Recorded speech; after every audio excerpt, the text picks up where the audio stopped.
Este no es un análisis deportivo cualquiera, amigos míos, sino una lección moderna sobre la fragilidad del ego humano cuando se enfrenta a la grandeza innegable. Es el relato de cómo 5 segundos de silencio, seguidos por un temblor casi imperceptible en un labio, lograron sepultar una carrera brillante y desatar un cataclismo organizativo que terminó con una multa de $90 millones y la vergüenza de toda una franquicia. ¿Están listos para presenciar el contraste más brutal jamás visto en la historia reciente de las Grandes Ligas?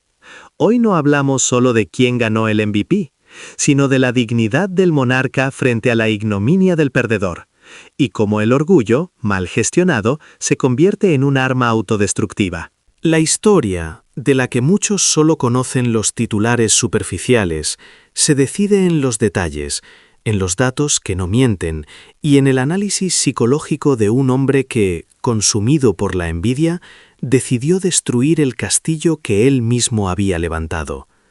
Era el momento cúspide de la temporada, la culminación de meses de esfuerzo que todos sabían cómo terminaría, con Shohei Ohtani, el fenómeno, ascendiendo al panteón como el MVP unánime de la Liga Americana. Pero en la sombra de esa gloria cegadora se gestaba la tormenta perfecta, protagonizada por un hombre cuyo nombre, para efectos de esta crónica, llamaremos Fuan, un jugador extraordinario de los Mets que simplemente no podía aceptar la realidad. La escena estaba lista.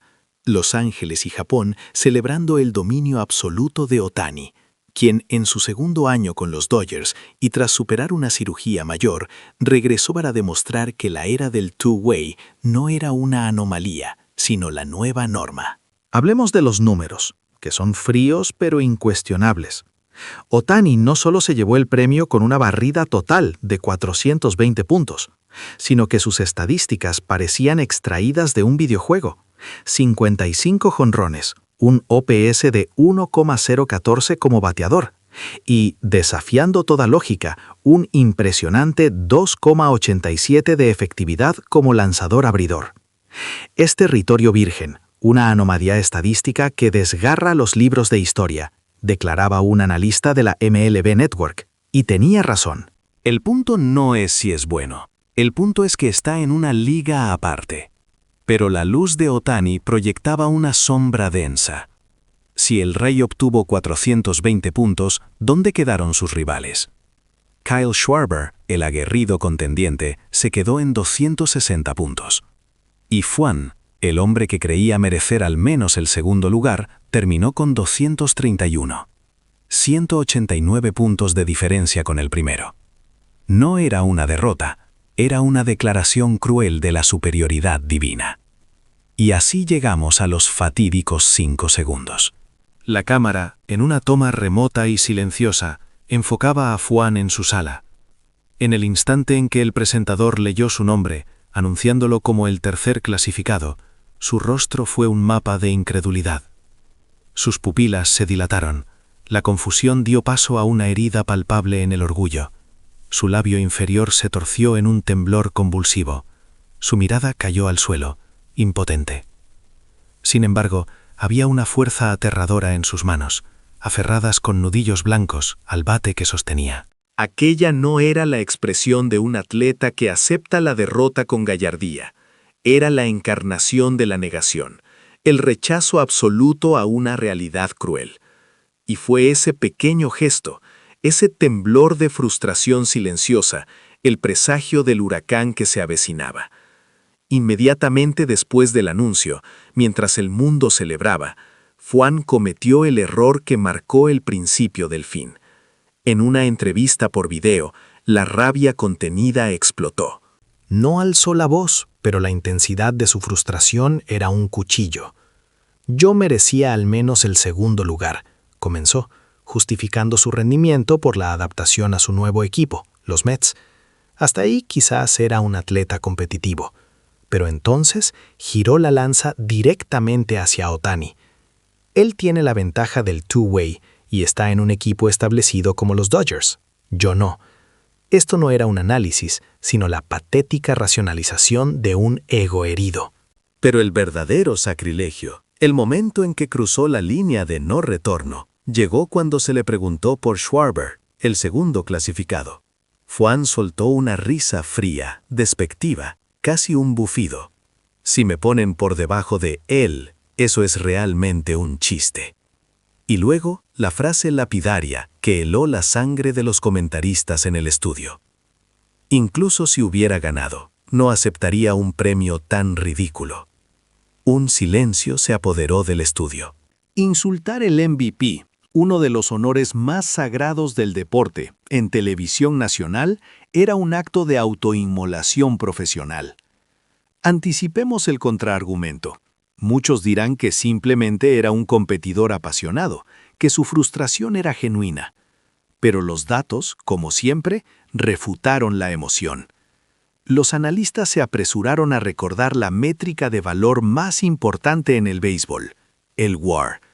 El WAR de Ohtani era de 9.5, el de Schwarber 4.9. Y Fuan, un respetable, pero claramente inferior, 3.8.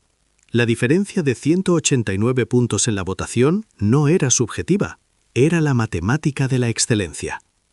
El tercer puesto de Fuan es la conclusión lógica. Compararlo con Ohtani es un absurdo estadístico, y su valor global no superó a Schwarber. Su ira no está respaldada por ningún número, sentenció el analista Mike Rodríguez.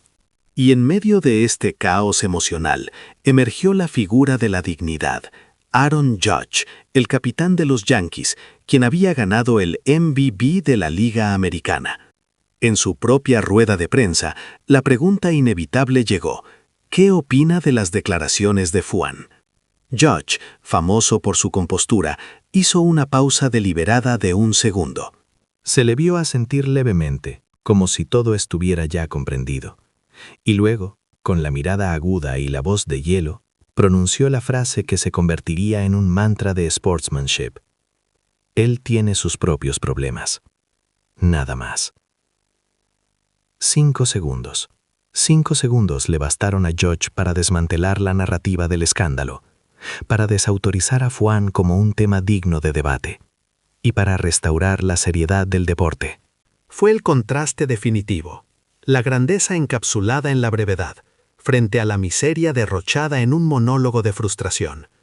Pero la verdadera tragedia, el clímax de esta historia, no la causó Fuan, sino la persona a la que delegó su confianza. La noche en que la MLB intentaba apaciguar el fuego, el agente de Fuan, en un giro inesperado, decidió echar gasolina. Desde su cuenta personal, lanzó una llamada a los fans de los Mets. Es hora de alzar la voz contra la estructura injusta de la MLB y el trato preferencial hacia Ohtani. Este acto de incitación, este giro de guión, convirtió una rabieta individual en una crisis institucional. Al día siguiente, 300 fans radicalizados, impulsados por el agente, se congregaron frente a la sede de la MLB en Manhattan, portando pancartas con lemas como «MVP es un fraude» y «Respeto a Fuan». La policía tuvo que intervenir. El problema ya no era Fuan, era la reputación de los Mets, la credibilidad de la liga y el orden público. La MLB, al ver cómo la irresponsabilidad de un agente había provocado una manifestación que escaló hasta la intervención policial, endureció su postura.